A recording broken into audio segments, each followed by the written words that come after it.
എനിക്ക് അവിടത്തെ പിന്നീട് ദർശിക്കാൻ സാധിച്ചില്ല. അപ്രകാരം അസംതൃപ്തനാകയാൽ ഞാൻ അത്യന്തം ദുഃഖിതനായി. മാതാജി, പ്രണാമം മാതാജി. ഹരേ രാമ ഹരേ രാമ രാമ രാമ ഹരേ ഹരേ ഹരേ കൃഷ്ണ കൃഷ്ണ കൃഷ്ണ ഹരേ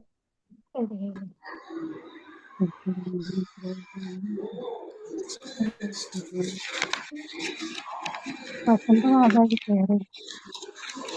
ശ്ലോകം 20. ഏവം യദന്തം വിജനേ മാമാഹ ഗോചരോ ഗിരാം ഗംഭീരശ്ലേഷ്ണയാ വാചാ സുജാ പ്രശമയന്നിവ. വിവർത്തനം. ശ്രീല പ്രഭുപാദ് കി ജയ്. സർവലൗകിക വർണ്ണനകൾക്കും അതീതനായ പരമദിവ്യോത്തമ പുരുഷൻ ആ ഏകാന്ത സ്ഥലത്തിലുള്ള എന്റെ ഉദ്യമങ്ങളെ കണ്ട് ഗാംഭീര്യത്തോടെ ഹൃദ്യമായ വചനങ്ങളാൽ എന്റെ വ്യസനത്തെ ലഘൂകരിക്കുന്നതിനായി എന്നോട് ഇപ്രകാരം സംവദിച്ചു. വായിക്കണം മാതാജി. മാതാജി വായിക്കണം.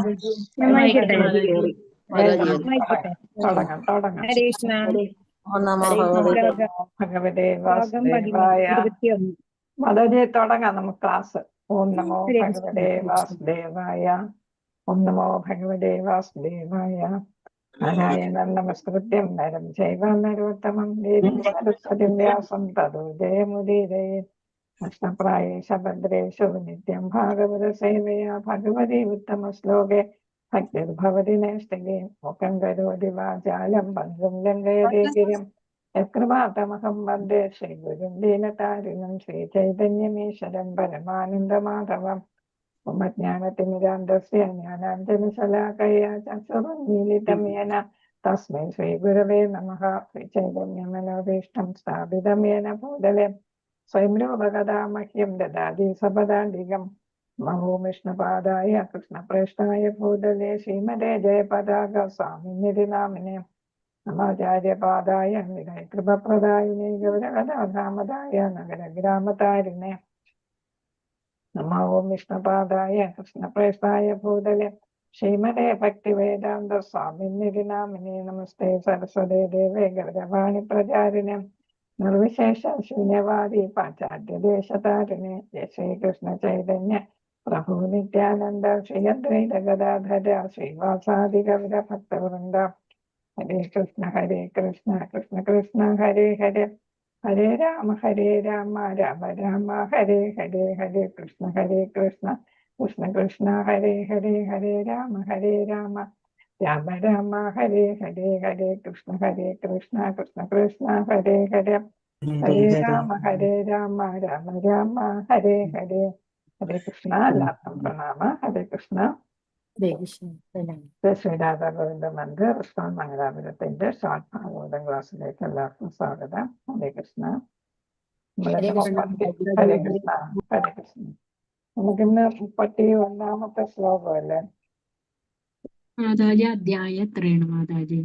അതെ, അധ്യായം 12 ശ്ലോകം 31. 1ാമത്തെ സ്കന്ധം. ഹരേ കൃഷ്ണ. 31ാമത്തെ ശ്ലോകം. സ്വരാജപുത്രോ ബവൃധേ ആശുശുക്ല ഇവോ ധ്രുവഃ ആഭുര്യമാന പിതൃഭി കാഷ്ടാഭിരിവ സോ അന്വഹം. സ്വരാജപുത്രോ ബവൃധേ ആശുശുക്ല ഇവോ ധ്രുവഃ ആഭൂര്യമാന പിതൃഭി കാഷ്ടാഭിരിവ സോ അന്വഹം. കാഷ്ടാഭിരിവ സോ അന്വഹം. ഹരേ കൃഷ്ണ. ഒരാൾ വായിച്ചോളൂ. ഹരേ കൃഷ്ണ. സ്വരാജപുത്രോ വവൃദ്ധേ ആശു ശുക്ല ഇവോടുഭഃ ആഭൂര്യമാണ പിതൃഭി കാഷ്ടാഭിരിവ സോന്വഹം. ഹരേ കൃഷ്ണ മാതാജി. ഹരേ കൃഷ്ണ. ഓം നമോ ഭഗവതേ വാസുദേവായ. ശ്രീലപ്രഭാതത്തിന്റെ പ്രധാന പദാർത്ഥം സഹ ആ രാജപുത്ര രാജകുമാരൻ വവൃദ്ധേ വളർന്നു വന്നു. ആശു അതിശീഘ്രം ശുക്ലപക്ഷത്തിൽ ഇവ പോലെ ഉടുപഹ ചന്ദ്രൻ ആഭുര്യമാണ് അത്യാഡംബരത്തോടെ പിതൃഭീഹി രക്ഷിതാക്കളായ പിതാമഹന്മാരാൽ കാഷ്ടാഭി പൂർണ്ണമായ വളർച്ച ഇവ പോലെ സഹ അദ്ദേഹം അന്വഹം ദിനം തോറും. അപ്പൊ ഇവിടെ ആരാണ്? പരീക്ഷിത് മഹാരാജാവിന്റെ വളർച്ച, കുഞ്ഞ് വളർന്നു വരുന്ന കാര്യത്തെ കുറിച്ചാണ് പറയുന്നത്. പിതാമഹന്മാരാരൊക്കെയാണ്? പിതാമഹന്മാരാരാണ്?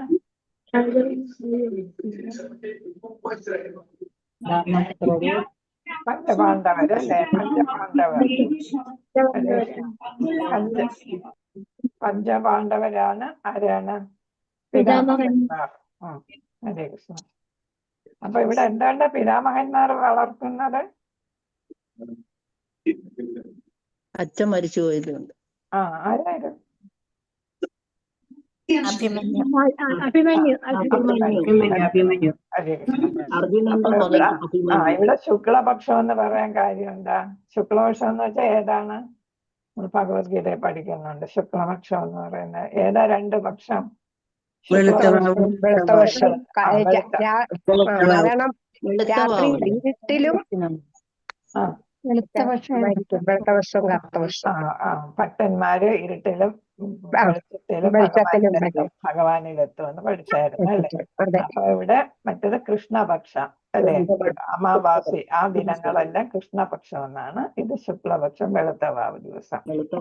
അപ്പൊ ചന്ദ്രൻ എങ്ങനെയാണ്? ചന്ദ്രൻ അതാണ് വികസിച്ചു വരുന്നത് അല്ലെ? അത്യാഡംബരം അല്ലെ? ചന്ദ്രൻ എന്താണ്? ഓരോ ദിവസം കൂടുന്തോറും പൂർണ്ണചന്ദ്രനാകാൻ വേണ്ടിയിട്ട് എന്ത് ചെയ്യുന്നു? ചന്ദ്രകല കൂടി വരുന്നു അല്ലെ? അപ്പൊ അതാണ് ഇവിടെ. അതേപോലെയാണ് ആര് വളർന്നത്? പരീക്ഷിത് മഹാരാജാവ്, രാജകുമാരൻ അല്ലെ വളർന്നത്. ശുക്ലപക്ഷത്തിൽ എപ്രകാരമാണ് ചന്ദ്രൻ ദിനംതോറും പുഷ്ടി പ്രാപിച്ചു വരുന്നത്, അതേപോലെ രാജകുമാരൻ പരീക്ഷിത്ത് അതിശീഘ്രം പിതാമഹന്മാരുടെ സംരക്ഷണത്തിൻ കീഴിൽ സകല സുഖസൗകര്യങ്ങളോടും കൂടി സമൃദ്ധമായി വളർന്നു വന്നു അല്ലെ? ഒരേ ഒരു രാജകുമാരനാ അല്ലേ? അപ്പൊ അങ്ങനെ എല്ലാവരുടെയും സ്നേഹം പകർന്നു കിട്ടി. അങ്ങനെ അതാണ് എല്ലാവരുടെയും പെറ്റായിട്ട് അങ്ങനെ വരികയാണ്. ശ്ലോകം 32. ഓം നമോ ഭഗവതേ വാസുദേവായ.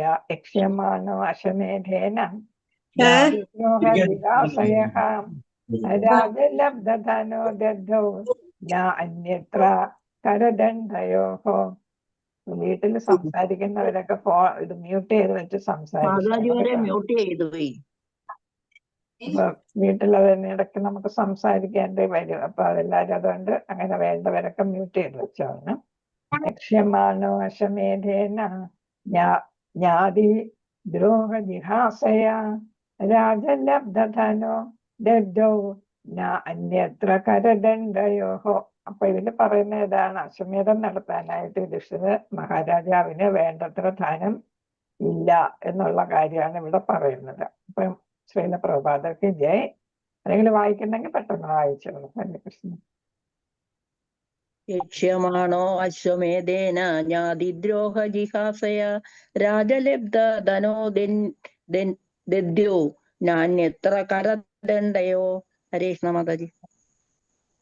യക്ഷമാണാഹ അനുഷ്ഠിക്കുവാൻ ആഗ്രഹിച്ച് അശ്വമേധേന അശ്വമേധ യജ്ഞത്താൽ ജ്ഞാതി ദ്രോഹ ബന്ധുജനങ്ങളുമായി യുദ്ധം ചെയ്തത് ജിഹാസയ സ്വതന്ത്രനായി രാജാവ് യുധിഷ്ഠിരൻ ലബ്ധം ധനാർജനത്തിനായി ദധൗ അതിനെ കുറിച്ച് ചിന്തിച്ചു.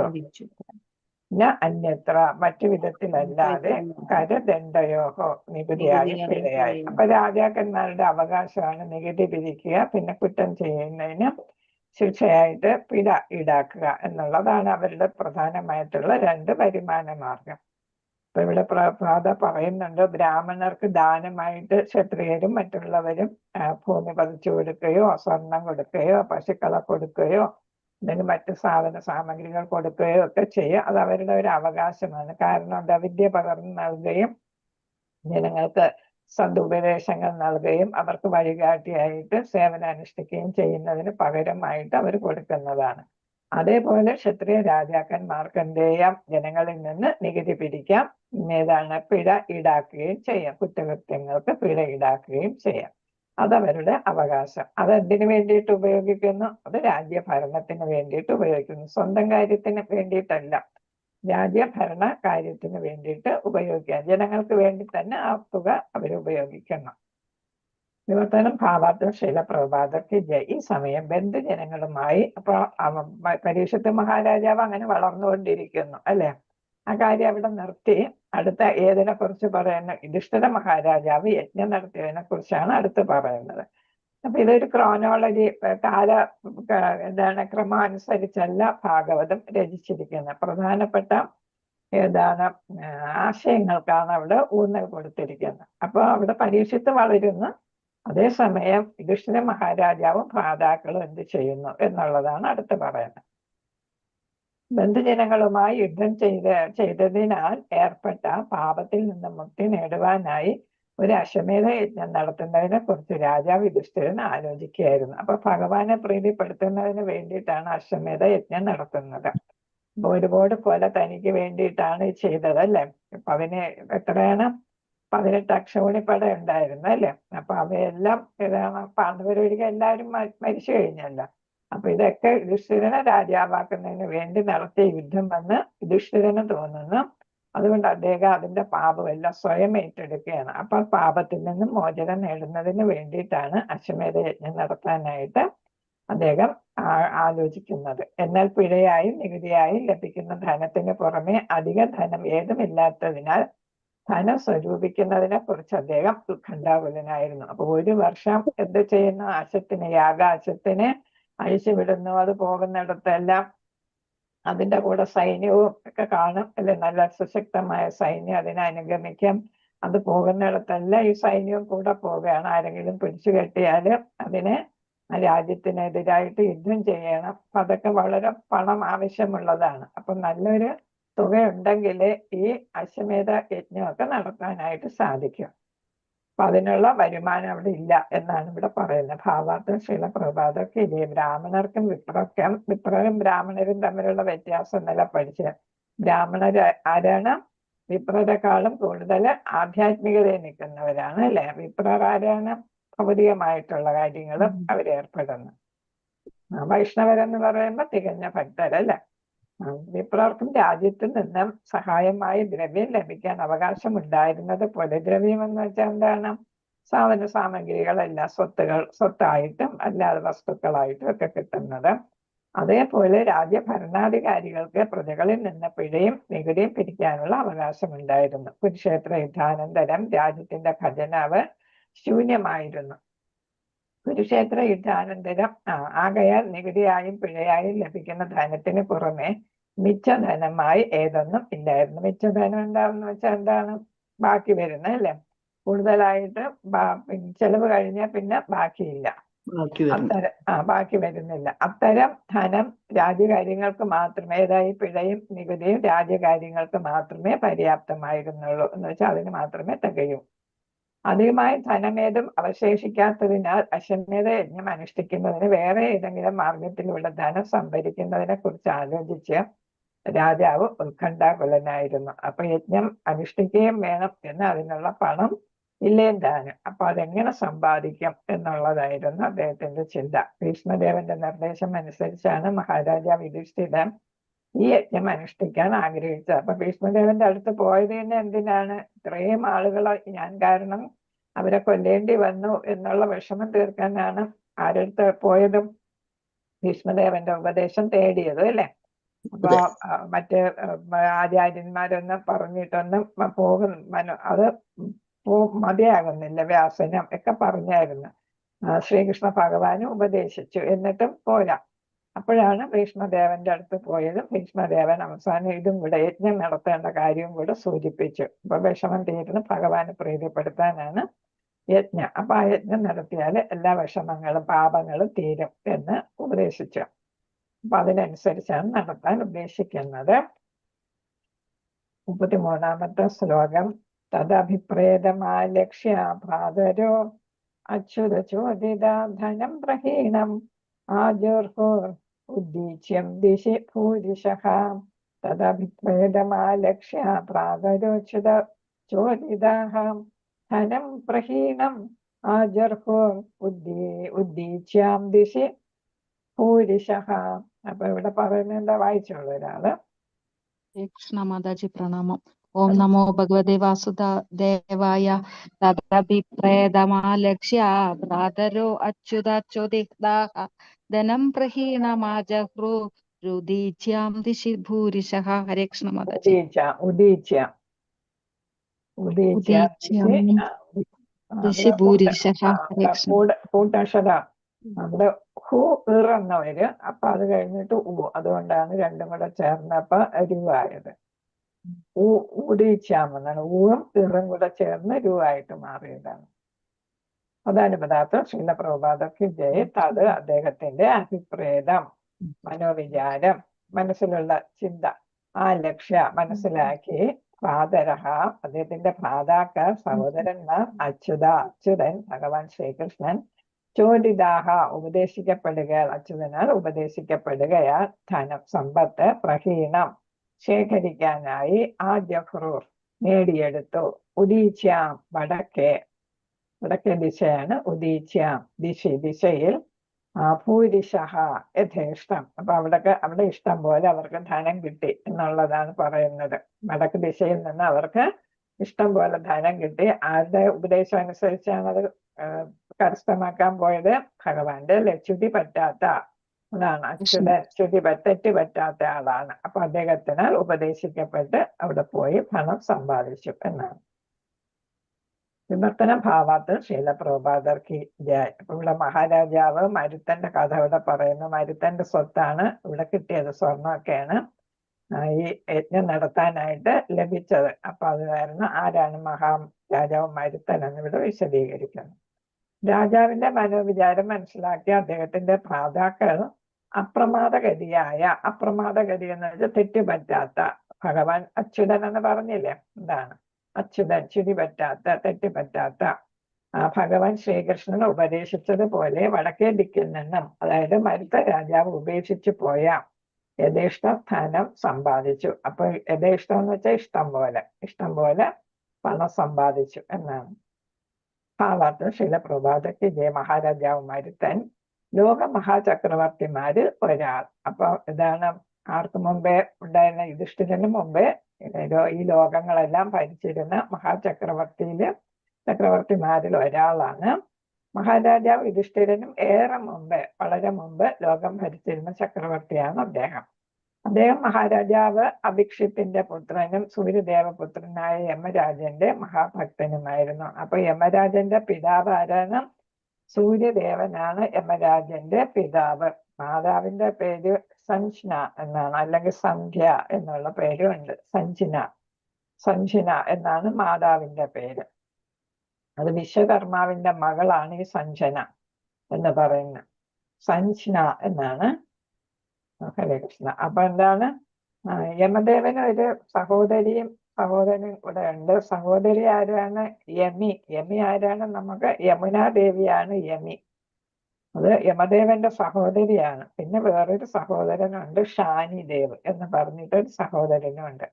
അപ്പൊ യമി എന്ന് പറഞ്ഞാൽ യമുനാ ദേവി, അത് യമദേവന്റെ സഹോദരിയാണ്. അപ്പൊ നമുക്ക് ഈ പേരുകളൊക്കെ ഇപ്പൊ പുതിയതാണ് അല്ലെ. യമരാജന്റെ മാതാവിനെ കുറിച്ചും പിതാവിനെ കുറിച്ചും നമ്മൾ അത്ര ശ്രദ്ധിച്ചിരുന്നില്ല. സൂര്യദേവനും പിന്നെ ആരാണ്? അമ്മയുടെ പേര് സഞ്ജന എന്നാണ്, അല്ലെങ്കിൽ സന്ധ്യ എന്നുള്ള ഒരു പേരുണ്ട്. അപ്പൊ അതാണ് സൂര്യദേവന്റെ മകനാണ് യമദേവൻ. അപ്പൊ എന്താണ്, ഈ രാജാവ് അഭിക്ഷിത്തിന്റെ പുത്രനാണ്. പിന്നെ ആരാണ്? സൂര്യദേവപുത്രനായ യമരാജന്റെ ഭക്തനുമാണ്. രാജാവിന്റെ പേരെന്താ? മരുത്തൻ അല്ലെ, പേരോർത്തോന്ന്, മരുത്തൻ. അദ്ദേഹത്തിന്റെ ഭ്രാതാവ്, മരുത്തന്റെ ഭ്രാതാവ് ആരാണ്? സംവർത്തൻ. ഇത് സംവർത്തന്റെ പേര് പിന്നീട് വരും. അപ്പം ഭ്രാതാവാണ് സംവർത്തൻ. ദേവന്മാരുടെ പുരോഹിതനായ പണ്ഡിതനും ജ്യേഷ്ഠനുമായ ബൃഹസ്പതിയുടെ പ്രതിയോഗിയായ ഒരു പുരോഹിതനായിരുന്നു. ആരാണ്? സംവർത്തൻ എന്ന് പറയുന്ന മഹാപണ്ഡിതനും പുരോഹിതനുമാണ്. അദ്ദേഹം ആരുടെ പ്രതിയോഗിയാണ്? ദേവന്മാരുടെ ആരാണ്? ആചാര്യനായ ബൃഹസ്പതിയുടെ പ്രതിയോഗി ആണ്. എന്നുവെച്ചാൽ കോമ്പറ്റീഷൻ വരുന്നതാണ് ഇവിടെ. അദ്ദേഹം സങ്കരയജ്ഞമെന്ന് വിശേഷിപ്പിക്കുന്ന യജ്ഞം അനുഷ്ഠിക്കുകയും ആരാണ്? ഈ മരുത്തൻ. സങ്കരയജ്ഞത്തിന് പല അർത്ഥങ്ങൾ കൊടുക്കുന്നുണ്ട്. ചിലയിടത്ത് സങ്കീർത്തന യജ്ഞം എന്ന് കൊടുക്കുന്നുണ്ട്. അങ്ങനെ പല പല അർത്ഥം. അതുകൊണ്ട് നമ്മൾ അതിന് വ്യാഖ്യാനം കൊടുക്കാൻ പോണ്ട, സങ്കരയജ്ഞം എന്ന് പഠിച്ചാൽ മതി. പല അഭിപ്രായം കൊടുത്തിരിക്കാം. അപ്പൊ അങ്ങനെ സങ്കരയജ്ഞം എന്ന് വിശേഷിപ്പിക്കുന്ന യജ്ഞം അനുഷ്ഠിക്കുകയും യജ്ഞത്തിൽ സംപ്രീതനായ ഭഗവാൻ ഒരു പർവ്വതത്തിന്റെ സ്വർണ്ണ കൊടുമുടിയുടെ അധികാരം സന്തോഷപൂർവ്വം അദ്ദേഹത്തിന് നൽകുകയും ചെയ്തു. അപ്പൊ എന്താണ് പർവ്വതത്തിന്റെ കൊടുമുടി? എന്താ കൊടുമുടിയാണ്? സ്വർണ്ണ കൊടുമുടിയാണ് അല്ലേ? ആ കൊടുമുടിയുടെ അധികാരം ഭഗവാൻ ആർക്ക് കൊടുത്തു? ഈ ആരുടെ പേര്? മരുത്തൻ അല്ലെ?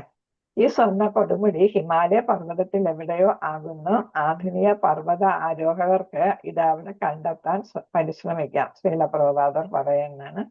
അപ്പൊ ഓരോരുത്തർ പർവ്വത ആരോഹണം നടത്തുമ്പോൾ അവിടേക്ക് നോക്കാവുന്നതാണ്. അദ്ദേഹം അത്രമാത്രം പ്രതാപശാലിയായ ചക്രവർത്തിയാകയാൽ ഓരോ യജ്ഞദിന അന്ത്യത്തിലും മറ്റു ലോകങ്ങളിലെ ദേവന്മാരായ ഇന്ദ്രൻ, ചന്ദ്രൻ, ബൃഹസ്പതി എന്നിവരെ പോലുള്ളവർ അദ്ദേഹത്തിന്റെ കൊട്ടാരം സന്ദർശിക്കുക പതിവായിരുന്നു. അപ്പൊ ഭൂമിയിലുള്ള ഒരു രാജാവാണ് അല്ലെ? പക്ഷെ ആരൊക്കെയാണ് അവിടെ എത്തുന്ന? ഓരോ ദിവസവും യജ്ഞത്തിന്റെ അവസാനം അല്ല, ഓരോ ദിവസത്തിന്റെ അന്ത്യത്തില് ആരെത്തുന്നു? ദേവന്മാര് എത്തുന്നു. അതും പ്രധാനികളാ വരുന്നത്. ഇന്ദ്രൻ വരുന്നു എന്ന് പറയുമ്പോൾ ദേവന്മാരുടെ ദേവനാണ് അല്ലെ? പിന്നെ അവരുടെ ആരാണ്? പുരോഹിതനാണ് ബൃഹസ്പതി അല്ലെ? ആചാര്യൻ, അവരുടെ ആചാര്യൻ ഗുരു, അദ്ദേഹവും വരുന്നു. അപ്പൊ പിന്നെ ചന്ദ്രൻ തുടങ്ങിയവരെല്ലാം. അദ്ദേഹത്തിന്റെ അധീനതയിൽ സ്വർണ്ണ കൊടുമുടി ഉള്ളതാകയാൽ അദ്ദേഹത്തിന്റെ കൈവശം യഥേഷ്ടം സ്വർണമുണ്ടായിരുന്നു. സ്വർണ്ണ കൊടുമുടി ഉള്ളപ്പോ സ്വർണ്ണ ഇഷ്ടം പോലെ. യജ്ഞവേദിയുടെ മേൽക്കെട്ട് പൂർണ്ണമായും സ്വർണം കൊണ്ട് നിർമ്മിച്ചതായിരുന്നു. അപ്പോ ഏതാണ്? കൂര അല്ലെ? യജ്ഞം നടത്തുന്ന കൂര, അത് ഏതാണ്? മേൽത്തട്ട് സ്വർണം കൊണ്ടാണ്. അദ്ദേഹത്തിന്റെ യജ്ഞചടങ്ങുകളുടെ നിത്യാനുഷ്ഠാനങ്ങളിൽ ആരത്തിയിരുന്ന വായുലോകത്തിലെ ചില നിവാസികളെ യജ്ഞത്തിലെ പാചകവേലകൾ ത്വരിതപ്പെടുത്തുവാനായി ക്ഷണിക്കാറുണ്ടായിരുന്നു. ഓക്സിജൻ വേണമല്ല, വായു വേണമല്ല, കത്തിക്കണമെങ്കിൽ, അഗ്നി കത്തണമെങ്കിൽ നേരം. അപ്പൊ ആരെത്തിയിരുന്നു? വായു ലോകങ്ങളിലെ അവിടുത്തെ ആളുകളെ എന്ത് ചെയ്തു? നിവാസികൾ, അവിടെ താമസിക്കുന്നവര് വന്നിരുന്നു എന്നാണ് പറയുന്നത്. പാചകവേലകൾ ത്വരിതപ്പെടുത്താനായി. അപ്പം നന്നായിട്ട് ഒക്കെ കത്തി അല്ലെ? തീ കത്തി പെട്ടെന്ന് തന്നെ ആഹാരപ്രസാദമൊക്കെ ഉണ്ടാക്കാനായിട്ട്. ചടങ്ങിലെ ദേവന്മാരുടെ സദസ്സിനെ വിശ്വദേവൻ നയിച്ചിരുന്നു. വിശ്വദേവനെ കുറിച്ച് നോക്കിയിട്ട് പല അഭിപ്രായം കിടക്കുന്നുണ്ട്. അപ്പൊ നമ്മൾ അത് നേരം വിശ്വദേവൻ എന്ന് പഠിച്ചാൽ മതി. സ്ഥിരമായ പുണ്യപ്രവർത്തികളാൽ സർവ്വവിധ രോഗങ്ങളെയും താൻ ഭരിക്കുന്ന രാജ്യത്തിൽ നിന്നും തുരത്തുവാൻ അദ്ദേഹത്തിന് കഴിഞ്ഞിരുന്നു. അപ്പൊ യജ്ഞവും പുണ്യപ്രവർത്തികളുടെ ഫലം എന്താണെന്നാണ് ഇവിടെ പറയുന്നത്. സർവ്വവിധ രോഗങ്ങളും ആ രാജ്യത്ത് ഇല്ലാതായി എന്നാണ്. ദേവലോകം, പിതൃലോകം. നമ്മുടെ സന്തോഷമായിരിക്കുമ്പോ അങ്ങനെയാണ് അല്ലെ? ചുറ്റുവട്ടവും നൃത്തിയും വെടിപ്പും ഒക്കെ ഉണ്ട്. മനസ്സും ഒക്കെ സന്തോഷമാകുമ്പം ആരോഗ്യവും നന്നായിട്ടിരിക്കും. അപ്പൊ രോഗങ്ങളൊന്നും വരത്തുമില്ല. അപ്പൊ അങ്ങനെയാണ്. അപ്പൊ ദേവലോകം, പിതൃലോകം എന്നിങ്ങനെയുള്ള ഉന്നത ലോകങ്ങളിലെ എല്ലാ നിവാസികളും അദ്ദേഹത്തിന്റെ മഹത്തായ യജ്ഞാനുഷ്ഠാനങ്ങളിൽ പ്രീതിയുള്ളവരായിരുന്നു. അപ്പൊ ഉത്കൃഷ്ട ലോകങ്ങളിലെ ആളുകളെല്ലാം അദ്ദേഹത്തെ എന്ത് ചെയ്യുന്നു? ആരാധിച്ചിരുന്നു എന്നുള്ളതാണ് മനസ്സിലാക്കാൻ അല്ലെ? എല്ലാവർക്കും അദ്ദേഹത്തെ കുറിച്ച് വലിയ മതിപ്പായിരുന്നു. ഉത്കൃഷ്ട ഭൂമിയിലെ രാജാവാണ്, പക്ഷെ ഉത്കൃഷ്ട ലോകങ്ങളിലുള്ള എല്ലാ വാസികൾക്കും എല്ലാം അദ്ദേഹം പ്രിയപ്പെട്ടവനായിരുന്നു. പണ്ഡിതരായ ബ്രാഹ്മണർക്ക് അദ്ദേഹം നിത്യവും മെത്ത, ഇരിപ്പിടങ്ങൾ, വാഹനങ്ങൾ, മതിയാവോളം സ്വർണം എന്നിവ ദാനമായി നൽകുന്നത് പതിവായിരുന്നു. എല്ലാവർക്കും വാരിക്കോരി ദാനം ചെയ്തു. അത്യുദാരമായ ദാനങ്ങളാലും അസംഖ്യം യജ്ഞാനുഷ്ഠാനങ്ങളാലും സ്വർഗരാജാവായ ഇന്ദ്രൻ അദ്ദേഹത്തിൽ പൂർണ്ണമായ സംപ്രീതനായിരുന്നു. ഇന്ദ്രൻ എപ്പോഴും അസൂയുള്ള ആളാണ് അല്ലെ? പക്ഷെ ഇവിടെ എന്താണ്? ഇദ്ദേഹത്തോട് വലിയ ഇഷ്ടമായിരുന്നു എന്നാണ്. അപ്പൊ അത്രയ്ക്ക് പ്രശസ്തിയും നല്ല പെരുമാറ്റവും അല്ലെ ഒക്കെ ആയിരുന്നു. പുണ്യങ്ങൾ ചെയ്യുന്ന ആളായിരുന്നു ഇദ്ദേഹം എന്നാണ് മനസ്സിലാക്കേണ്ടത്. മാത്രവുമല്ല, അദ്ദേഹം ആരാണ്? അദ്ദേഹത്തിന് സ്വർണം കൊടുത്തത് തന്നെ ആരാണ്? ഭഗവാനാണ് അല്ലെ? സ്വർണ്ണ കൊടുമുടി കൊടുത്തത്. മാത്രവുമല്ല, സദാ അദ്ദേഹത്തിന്റെ ക്ഷേമം കാക്ഷിക്കുകയും ചെയ്തിരുന്നു. ആരാ? ഇന്ദ്രൻ. അപ്പൊ അതാണ് ഒരു പ്രത്യേകത അല്ലെ? ഇന്ദ്രൻ അങ്ങനെ ഒരു തോന്നണമെങ്കിൽ എത്രത്തോളം നല്ല ആളായിരുന്നു ഈ മരുത്തൻ എന്നാണ് മനസ്സിലാക്കേണ്ടത്. പുണ്യപ്രവർത്തനങ്ങളാൽ അദ്ദേഹം ജീവിതത്തിൽ ഉടനീളം തന്റെ യൗവനം നിലനിർത്തുകയും 1000 വർഷങ്ങൾ സംതൃപ്തരായ പ്രജകളാലും മന്ത്രിമാരാലും നിയമാനുസൃത പത്നിയാലും പുത്രന്മാരാലും ഭ്രാതാക്കളാലും പരിവേഷ്ടിതനായ സമ്പൂർണ്ണ ഭുവനവും ഭരിക്കുകയും ചെയ്തിരുന്നു. അപ്പൊ എല്ലാം നല്ല കാര്യങ്ങളാണ് അല്ലെ. അപ്പൊ അദ്ദേഹത്തിന് വയസ്സ് ആകുന്നില്ല അല്ലെ, യൗവനം കാത്തു സൂക്ഷിക്കാൻ സാധിച്ചു. എത്ര നാളെ? 1000 വർഷമാണ്. പിന്നീട് ഒരുപാട് പത്നിമാരെ പറയുന്നില്ല അല്ലെ, നിയമാനുസൃത പത്നി എന്നാണ് പറയുന്നത്. ഒരൊറ്റ പത്നിയുടെ കാര്യം വരുന്നുള്ളൂ അല്ലെ. സാധാരണ രാജാക്കന്മാർക്കൊക്കെ ആയിരക്കണക്കിന് കോടിയൊക്കെയാണ് പത്നിമാരുടെ നമ്പർ. ഇവിടെ ആണെങ്കിൽ ഒരു പത്നിയാണ്. പിന്നെ പുത്രന്മാര്, ഭ്രാതാക്കള്. അപ്പൊ എല്ലാവരുടെ ഒരുമയുണ്ട് അല്ലെ. അങ്ങനെ എല്ലാവരാലും സേവിതനായി സമ്പൂർണ്ണ ഭുവനവും ഭരിച്ചു എന്നാണ്. അദ്ദേഹത്തിന്റെ പുണ്യകർമ്മങ്ങൾ അനുഷ്ഠിക്കാനുള്ള താല്പര്യത്തെ ശ്രീകൃഷ്ണ ഭഗവാൻ പോലും പ്രവർത്തിച്ചിരുന്നു. അദ്ദേഹത്തിന്റെ ഏകപുത്രിയെ അങ്കിരസ് മഹർഷിയെ ഏൽപ്പിച്ചു. അങ്കിരസ് അപ്പൊ നമുക്ക് ഇത് പ്രധാനപ്പെട്ട നാരദ മഹർഷിയോടൊപ്പം എപ്പോഴും നമ്മൾ കേൾക്കുന്ന ഒരു പേരാണ് അങ്കിരസ് അല്ലെ. അപ്പൊ ആ അങ്കിരസിന് ചിത്രകേതുവിന് ഉപദേശം കൊടുത്തത്, അനുഗ്രഹം കൊടുത്തത് അങ്കിരസ് മഹർഷിയായിരുന്നു. അങ്ങനെയാണ് പുത്രൻ ജനിച്ചത് അല്ലേ. എന്താണ്? ഹർഷശോകൻ ജനിച്ചതും പിന്നെ മറ്റു ഭാര്യമാരെല്ലാം വിഷം കൊടുത്ത് മരിച്ചത് അല്ലെ. അദ്ദേഹത്തിന് 1 കോടി പത്നിമാരുണ്ടായിരുന്നു എന്നാണ് പറയുന്നത് ചിത്രകേതുവിന്. അപ്പൊ അങ്ങനെ അപ്പൊ അങ്കിരസാണ് അപ്പൊ അദ്ദേഹത്തിന് അനുഗ്രഹം കൊടുത്ത് മകനുണ്ടായത്. മകൻ വേണ്ട എന്ന് പറഞ്ഞിരുന്നു. പക്ഷെ രാജാവിന് ഒരു മകൻ വേണമെന്ന് നിർബന്ധം പറഞ്ഞപ്പോഴാണ് അങ്ങനെ നൽകിയത്. മകൻ നിനക്ക് ദുഃഖത്തിന് കാരണമാകും എന്ന് സൂചിപ്പിക്കുകയും ചെയ്തു. അപ്രകാരം മഹർഷിയുടെ അനുഗ്രഹത്താൽ അദ്ദേഹം സ്വർഗലോകത്ത് പോവുകയും ചെയ്തു. അതാണ് ഏകപുത്രിയെ അങ്കിരസ് മഹർഷി ഏൽപ്പിക്കുകയും അപ്രകാരം അങ്കിരസ് മഹർഷിയുടെ അനുഗ്രഹത്താൽ അദ്ദേഹം സ്വർഗലോകത്തേക്ക് ഉയർത്തപ്പെടുകയും ചെയ്തു. അപ്പൊ അദ്ദേഹത്തിന് എവിടെ പോകാൻ സാധിച്ചു? സ്വർഗലോകത്തേക്ക് എത്താൻ പറ്റും. ആദ്യം തന്റെ യജ്ഞങ്ങളുടെ പൗരോഹിത്യം പണ്ഡിതനായ ബൃഹസ്പതിക്ക് സമ്മാനിക്കാൻ അദ്ദേഹം ആഗ്രഹിച്ചിരുന്നുവെങ്കിലും ദേവനായ ബൃഹസ്പതി രാജാവ് ഈ മർത്യലോകത്തിലെ മനുഷ്യനാകയാൽ ആ പദവി സ്വീകരിക്കാൻ വിസമ്മതിച്ചു. അപ്പൊ ദേവലോകത്തിലെ ആരാണ്? ഗുരുവും ആചാര്യനാണ് ബൃഹസ്പതി. ഇവിടെ മർത്യലോകം എന്ന് വെച്ചാൽ മരണമുള്ള ലോകം എന്നാണ് അതിന് അർത്ഥവും കൂടെ. മർത്യൻ മരണമുള്ളത്. എന്നാലും ഭൗതിക ലോകത്ത് ഭൂമി എന്ന് നമുക്ക് പറയാം. അപ്പൊ ഭൂമിയിലെ ദേവന്മാർ അവിടെയും മരണമുണ്ടല്ലോ അല്ലെ. അവർക്കും മരണമില്ല, അവർക്കും പുണ്യകർമ്മങ്ങൾ കഴിയുമ്പോൾ അവരിങ്ങോട്ട് ജനിക്കേണ്ടി വരും. അപ്പൊ ഇവിടെ എന്താണ്? ഭൂമി എന്നുള്ള അർത്ഥത്തിൽ നമുക്ക് എടുക്കാം. അപ്പൊ ഭൂമിയിലെ മനുഷ്യനാണ് രാജാവ് എന്നതുകൊണ്ട് ആര് പദവി ഏറ്റെടുത്തില്ല? ബൃഹസ്പതി ഏറ്റെടുത്തില്ല. അപ്പൊ അങ്ങനെ ഇതിൽ അത്യന്തം വ്യസനിച്ച അദ്ദേഹം നാരദമുനിയുടെ ഉപദേശപ്രകാരം സമ്പർത്തനെ ആ പദവിയിൽ അവരോധിച്ചു. സമ്പർത്തൻ ആരാണ്? സഹോദരൻ അല്ലെ. നേരത്തെ പറഞ്ഞില്ലേ, സഹോദരൻ ബൃഹസ്പതിയായിട്ട് കോമ്പീറ്റ് ചെയ്യുന്ന ആളാണ് അല്ലെ. അപ്പം തുല്യ പദവിയാണ്. ബൃഹസ്പതിയുടെ അതേ പാണ്ഡിത്യവും എല്ലാം തുല്യമായിട്ടുള്ള ഒരു സ്ഥാനം ആർക്കുണ്ട്? സമ്പർത്തനുണ്ട്. അപ്പൊ അദ്ദേഹത്തെ പദവിയിൽ അവരോധിച്ചു. അദ്ദേഹത്തിന്റെ ദൗത്യത്തിൽ വിജയിക്കുകയും ചെയ്തു. അപ്പൊ യജ്ഞം നന്നായിട്ടൊക്കെ നടത്താനായിട്ട് ആർക്ക് സാധിക്കുന്നു? ഈ സമ്പർത്തന്റെ നേതൃത്വത്തില് രാജാവുമാരി തന്നെ സാധിച്ചു എന്നാണ്. അപ്പൊ ഇവിടെ പറയുന്ന ഒരു യജ്ഞം നടത്തുന്ന ആളിന്റെ പ്രത്യേകത എന്താണെന്നാണ്, സവിശേഷത ഇവിടെ പറയുന്നു. സവിശേഷമായ ഒരു യജ്ഞത്തിന്റെ വിജയം പൂർണ്ണമായും അതിന് നേതൃത്വം വഹിക്കുന്ന പുരോഹിതനെ ആശ്രയിച്ചാണ് ഇരിക്കുന്നത്. അതുകൊണ്ടാണ് ബൃഹസ്പതി ഏൽപ്പിക്കാമെന്ന് വിചാരിച്ചത് അല്ലെ. പക്ഷെ അദ്ദേഹം ഏറ്റെടുക്കാത്തത് കൊണ്ട് സ്വന്തം സഹോദരനെ തന്നെ ഏൽപ്പിച്ചു. അപ്പൊ എന്താണ്? ഒരു യജ്ഞം വിജയിക്കണമെങ്കിൽ ആ പുരോഹിതൻ യജ്ഞത്തില് നടത്തുന്ന പുരോഹിതൻ എങ്ങനെയാണ് അത് നടത്തുന്നത് എന്ന് അദ്ദേഹത്തിന്റെ കഴിവനുസരിച്ചിരിക്കും. അപ്പൊ ഈ യുഗത്തില് പ്രഭാത പറയുന്നു നമുക്കതൊന്നും നടത്താൻ പറ്റത്തില്ല. കാരണം എന്താണ്? ശരിയായിട്ടുള്ള ബ്രാഹ്മണരോ ഒന്നും ഇല്ലാത്തതുകൊണ്ട്, പുരോഹിതന്മാരോ ഒന്നും ഇല്ലാത്തത് കൊണ്ട്. ബ്രാഹ്മണരെന്ന് പറയപ്പെടുന്നവരുടെ ഇടയിൽ പണ്ഡിതരായ പുരോഹിതന്മാരില്ലാത്തതിനാൽ എല്ലാവിധ യജ്ഞങ്ങളും ഈ കലിയുഗത്തില് വിലക്കപ്പെട്ടിരിക്കുന്നു. കാരണം ഇപ്പോഴുള്ള ബ്രാഹ്മണരെന്ന് പറയുന്നവർ ബ്രാഹ്മണരുടെ സന്തതികളായതിനാൽ മാത്രം തങ്ങൾ ബ്രാഹ്മണരാണെന്ന് തെറ്റായ ധാരണ വച്ചു പുലർത്തുന്നവരാണ്. എന്നാൽ നമ്മൾ പറഞ്ഞെന്താണ്? ബ്രാഹ്മണരുടെ കുറേയധികം ഗുണങ്ങളൊക്കെ വേണം അല്ലേ? ആ ഗുണങ്ങളുള്ളവരെ ബ്രാഹ്മണരെന്ന് വിളിക്കാവൂ. അല്ലാതെ മകൻ ഇതാണ് അച്ഛൻ ബ്രാഹ്മണനായതുകൊണ്ട് മകനും ബ്രാഹ്മണൻ എന്ന് വിളിക്കേണ്ട കാര്യമില്ല. അദ്ദേഹത്തിന് ഏതാണ് വേദങ്ങളും എങ്ങനെയാണ് പൗരോഹിത്യം വഹിക്കണം എന്നുള്ളതൊന്നും അറിയില്ലായിരിക്കും. അപ്പൊ അതുകൊണ്ട് അങ്ങനെയുള്ള മക്കളെ ബ്രാഹ്മണരെന്ന് വിളിക്കേണ്ട. ബ്രാഹ്മണ ബന്ധു എന്ന് നമ്മൾ നേരത്തെ പഠിച്ചിട്ടുണ്ട്. എന്നാൽ അവർക്ക് ബ്രാഹ്മണന്റെ യോഗ്യതകളില്ല.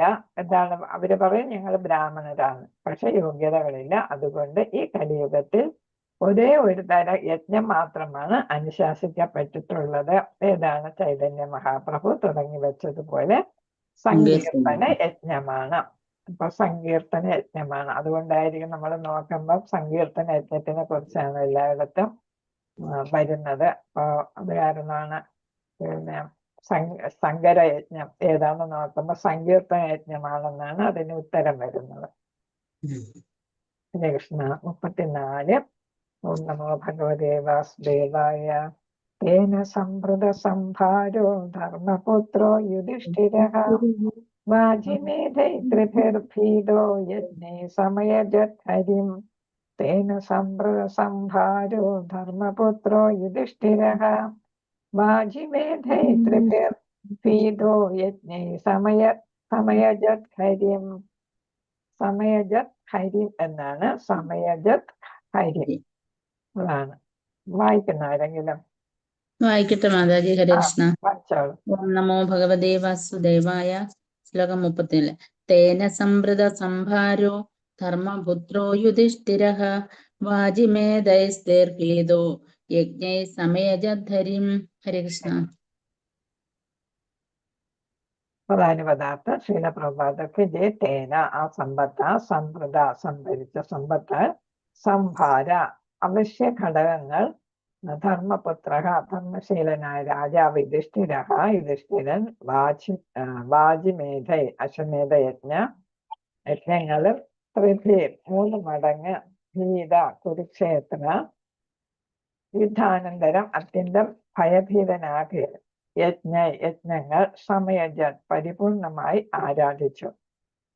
ഹരിം പരമ ദിവ്യോത്തമ പുരുഷൻ. അച്ഛൻ നമുക്ക് വിവർത്തനം കൂടെ വായിക്കാം, ഭാവാർത്ഥം കുറേയുണ്ട്.